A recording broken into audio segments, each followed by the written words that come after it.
आदाब, सत श्री अकाल। मैं हूं आपका दोस्त शशांक। एक बार फिर से मेरे चैनल ब्रिलियंट टेक गुरुजी पे आप सभी का स्वागत है। उम्मीद करता हूं कि आप सभी लोग अच्छे होंगे। दोस्तों, आज की जो कहानी मैं आपको सुनाने जा रहा हूं ये एक सच्ची घटना पर आधारित है। कैसे एक भूत ने अपनी ही मौत के रहस्य से पर्दा उठाया। एक मृतक महिला के पति ने कैसे बेहद शाती तरीके से उसको मार डाला, लेकिन भूत सपने में आके अपनी मौत से पर्दा उठा देता है। ये कहानी जो है अमेरिका के वेस्ट वर्जीनिया की है। कैसे एक भूत ने अपनी ही मर्डर मिस्ट्री को सुलझाने में पुलिस की मदद की थी। आज से करीब 124 साल पहले मिया मिर्सर एडवर्ड शू नाम का एक लोहार था। उसने 3 महीने पहले एक एल्वा नाम की लेडी के साथ में शादी की थी और करीब 18 जनवरी 1957 में ये शादी हुई थी उसकी। और वो एल्वा के साथ बहुत सही तरीके से रह रहा था। उसका जीवन काफ़ी खुशहाली के साथ बीत रहा था।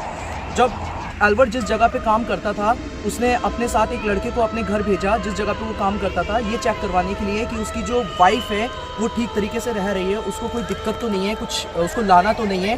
तो वो उस लड़के को भेजता है जो उसके साथ काम कर रहा होता है। जब वो लड़का जिस जगह की ये बात है, ये अमेरिका के वेस्ट वर्जीनिया के ग्रामीण क्षेत्र ग्रीनवियर काउंटी की है। तो जब ये लड़का ग्रीनवियर काउंटी में जाकर पहुंचता है और एडवर्ड के घर पे जाके जब खड़ा होता है, जब ये अंदर एंटर होता है, तो ये क्या देखता है कि एल्वा जो है वो सीढ़ियों पे लेटी हुई है। ये कुछ देर के लिए सुन्न हो जाता है और हिम्मत करके उसके पास जाता है। जब जाके देखता है तो वो बेहोशी में उसको नजर आती है और वो वहाँ से सीधा अपनी माँ के पास जाता है और पूरी घटना के बारे में बताता है। उसके बाद उसकी माँ जाती है एडवर्ड के घर में और जाने के बाद में जब वो एडवर्ड की बीवी को देखती है तो वो भी पूरी तरीके से सुन्न हो जाती है और हैरान हो जाती है। उसके बाद में वो पुलिस अधिकारियों को और डॉक्टर्स को इन्फॉर्म करती है, लेकिन उन सबके आने से देरी हो जाती है। उससे पहले एडवर्ड वहाँ पर आ जाता है और एडवर्ड आने के बाद में अपनी वाइफ को उठाता है और उठाने के बाद में वो सीधा उसको कमरे में लेकर जाता है और कमरे में ले जाने के बाद में उसको नहलाता है। नहलाने के बाद में उसको नई ड्रेस पहनाता है कॉलर वाली, और पहनाने के बाद में उसको दफनाने के लिए लेके जा रहा हो। तो उस बीच में उसको काफ़ी लोग रोकने की कोशिश करते हैं, लेकिन एडवर्ड इस तरीके से रिएक्ट करता है कि कोई उस पर शक ही नहीं कर पाता। उसके बाद पुलिस अधिकारी भी आते हैं और डॉक्टर्स भी आते हैं। तो वो ये सोचते हैं कि शायद एडवर्ड इस टाइम गम में है। तो और डॉक्टर ये सोचता है कि क्योंकि डॉक्टर एल्वा का काफ़ी टाइम से ट्रीटमेंट भी कर रहा होता है माइग्रेन का, तो उसको लगता है कि शायद ये ब्रेन हेमरेज के कारण इसकी मौत हुई है।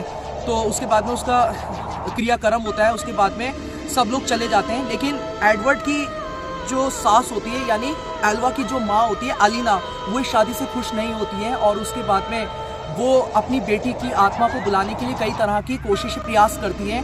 और एक दिन एल्वा की जो आत्मा होती है, स्पिरिट होती है, उसकी माँ के सपने में आती है और वो पूरी अपनी मौत का रहस्य अपनी माँ को सपने में आके बताती है कि किस तरीके से एडवर्ड ने उसको मारा और किस तरीके से वो उसको परेशान करता था। छोटी छोटी चीज़ों पे उसको मारता था, खाने में जैसे नमक कम हो गया या कपड़े नहीं धुले, और इस तरीके से उसने उसको गला घोंटकर उसको मार दिया। उसके बाद में वो जाके पूरे किस्सा पुलिस अधिकारियों को बताती है और पुलिस अधिकारी जब इस मामले को सुनते हैं तो उसकी बॉडी को निकलवाया जाता है परमिशन लेके। उसके बाद में जब एल्वा का पोस्टमार्टम होता है तो पोस्टमार्टम के बाद उसकी सारी जितनी भी रिपोर्ट्स होती हैं वो सब आती हैं कि कैसे उसको गला घोंट के मारा गया, और उसकी गर्दन की जो हड्डी होती है वो टूटी भी पाई जाती है। उसके बाद में पुलिस एडवर्ड को अपनी कस्टडी में लेती है। उसके बाद एडवर्ड अपना जुर्म कबूल करता है। तो दोस्तों, कैसे एक आत्मा ने सपने में आके अपनी मौत का रहस्य बताया। तो क्या मैं ये जानना चाहता हूँ कि सच में इस तरह की घटनाएं होती हैं? क्या आत्मा सच में सपने में आके अपने बारे में बता सकती हैं या नहीं बता सकती हैं? क्या इस तरह की घटनाएं होती हैं? अगर होती हैं तो प्लीज़ कमेंट बॉक्स में आके बताएं और ज़्यादा से ज़्यादा हमारे चैनल को सब्सक्राइब कीजिए, लाइक कीजिए एंड शेयर कीजिए। धन्यवाद।